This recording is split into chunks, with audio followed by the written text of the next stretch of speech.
Watermelon is the worst, most overrated fruit of all time. I don't know why black people love it so much. Me personally, I hate the fruit, bro. I hate anything watermelon. Watermelon popsicle, watermelon sherbet, anything, any concussion of fucking watermelon, my nigga. Or watermelon, my nigga. I just don't like it, bro. I don't like eating watermelon, bro.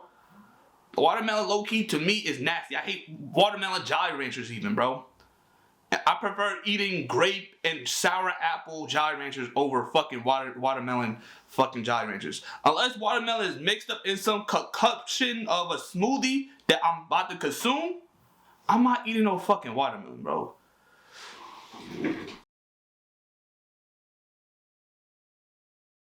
Not everything gotta be cultural appropriation. Just because a white person or Asian person or Indian person, anyone that's not black, walks a certain way, talks a certain way, acts a certain way, doesn't mean that they're appropriating the culture. Just because they wear a different hairstyle and wear different clothing from the normal things that their race doesn't mean that they're appropriating the culture.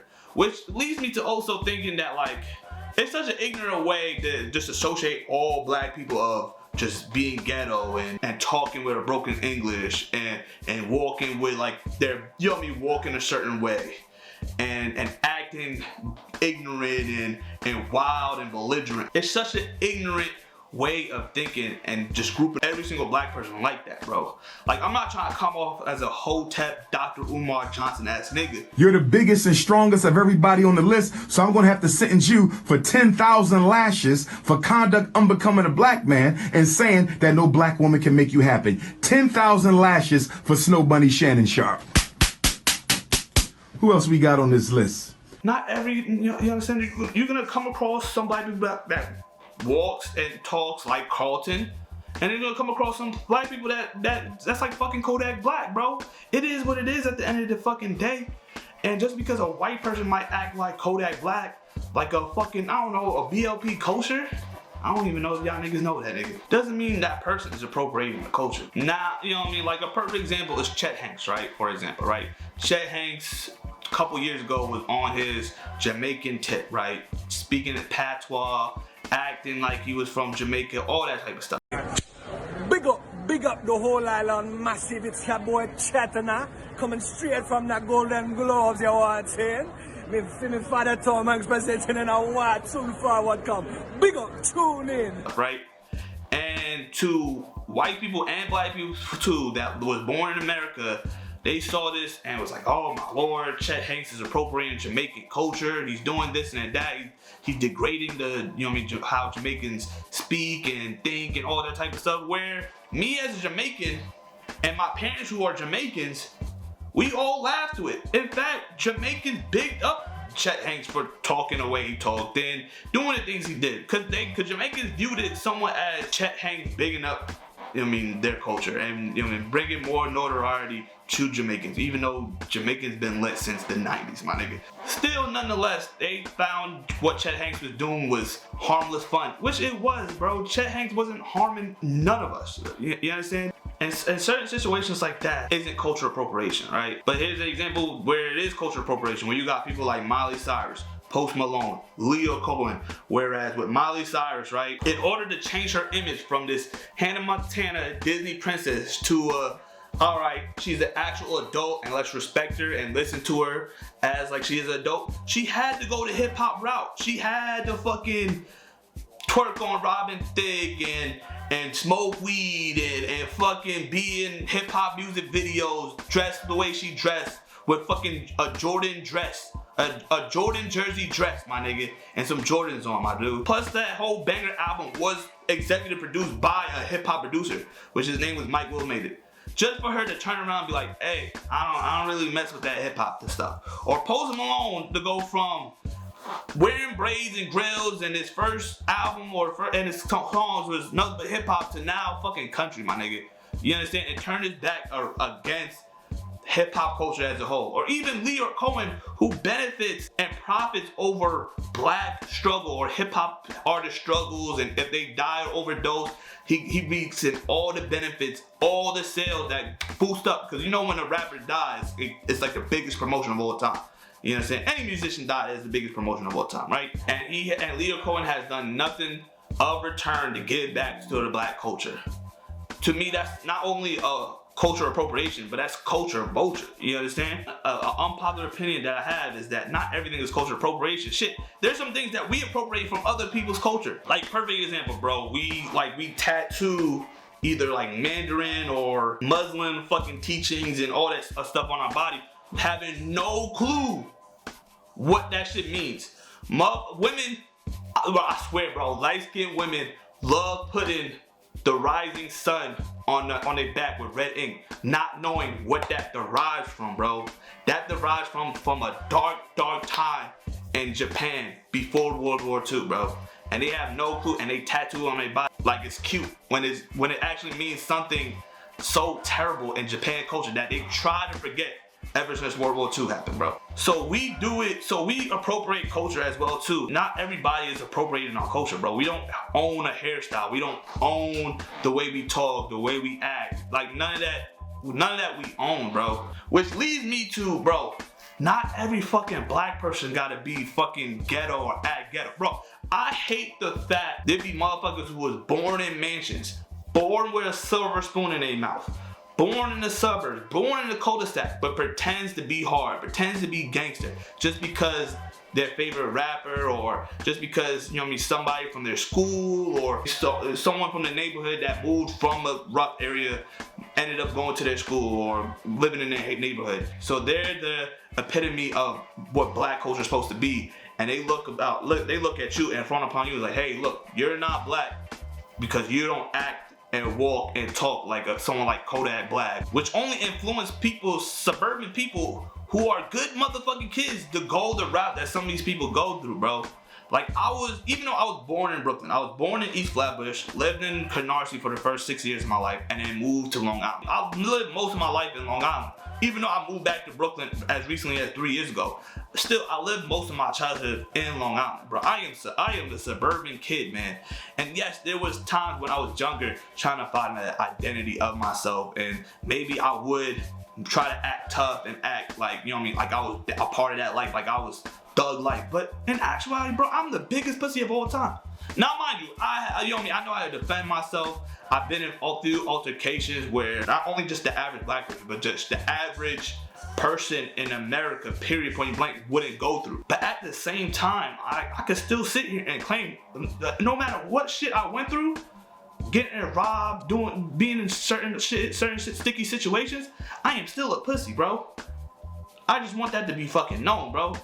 I am not a thug. I am not no drug dealer, no killer, no shooter, no scammer, none of it. And it's crazy because I went to school with people where we all had good education. Our school wasn't that bad. Yes, there's certain shit that happened in our school, whether it was the school that I went through in high school was private, or where I went through public school throughout middle and elementary school. But my peers that I went to school who had two-parent households still found themselves in trouble, still went the illegal route.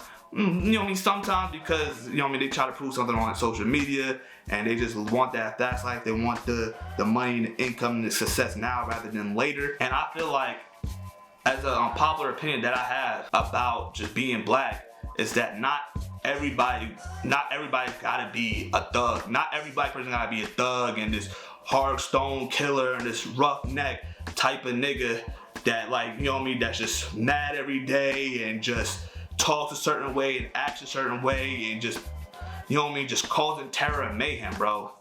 Like, I'm not gonna fit to that norm that white society and Asian society and any other society other than black people have about us. I am above average height with 5'10", 6 feet with shoes on. I do not have a six-pack. Clearly, you can see my fucking, you know what I mean, I'm not ripped. You know what I mean, I have an average size penis. You understand?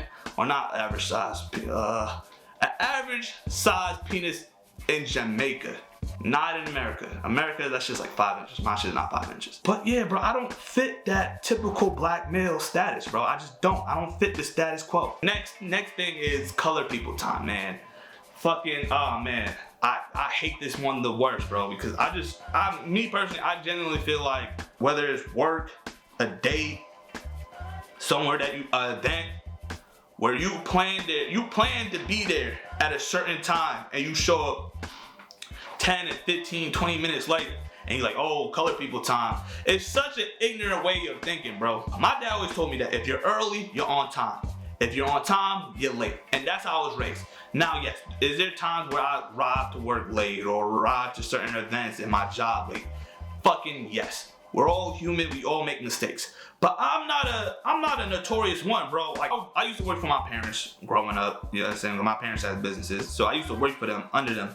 And there was a couple times where I got there late and my dad would literally get mad at me because I got there 5 minutes late.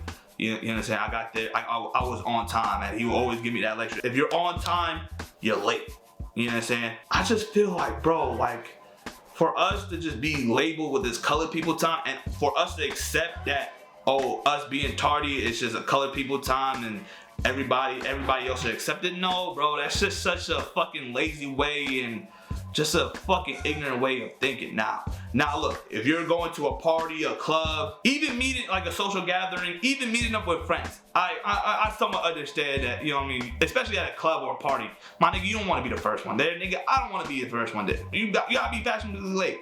Now, like, if a party or a club starts at like 10 a.m., right? Not 10 a.m., fucking 10 p.m., Keanu. Shit starts at 10 p.m., my nigga, I'm getting there at like midnight, my nigga. You know what I'm saying? Because I'm just not trying to be early. Like, I remember one time I was early, or I did show up on time for like a party, bro. The saddest shit of fucking all time. But at the same time, bro, I feel like this whole colored people time and us being late because, oh, we're black and that's how we operate. Like, it's just an ignorant way of thinking, bro. Lastly, but not least, why does every black person, and it pertains mostly to black men, why us as a race gotta be so perfect? I understand how we was raised, how my parents, or even the old mentality is that we as black people gotta go even 110%, shit, 150, 200% better than our counterparts in order for us to get certain things. Like, if we want a promotion at our job and the company that we work for is predominantly white, we have to go above and beyond. We have to we have to be perfect, if not even more than perfect, in order for us to get a promotion, in order for us to get a raise. But why us as black people gotta live up to that status? Not every black person, not every black man want to be perfect. Why can't we just be average as black people, bro? And I understand the stigma of just, you know what I mean, for every dollar the white man makes, we make probably like 70 cents or 65 cents on the dollar. I understand that stigma, understand that statistic, I completely understand. But not every black male or black person, period, wants to go above and beyond. Maybe they just want to stay at where they want to stay, and that's okay. You know what I'm saying? Like, I remember watching Queen and Slim, and Kaluuya, you know what I mean, character in the movie said, why do black people always feel the need to be excellent?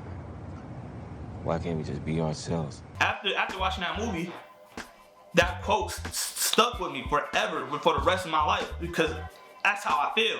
Now, I'm the type of person where, like, I want more out of life.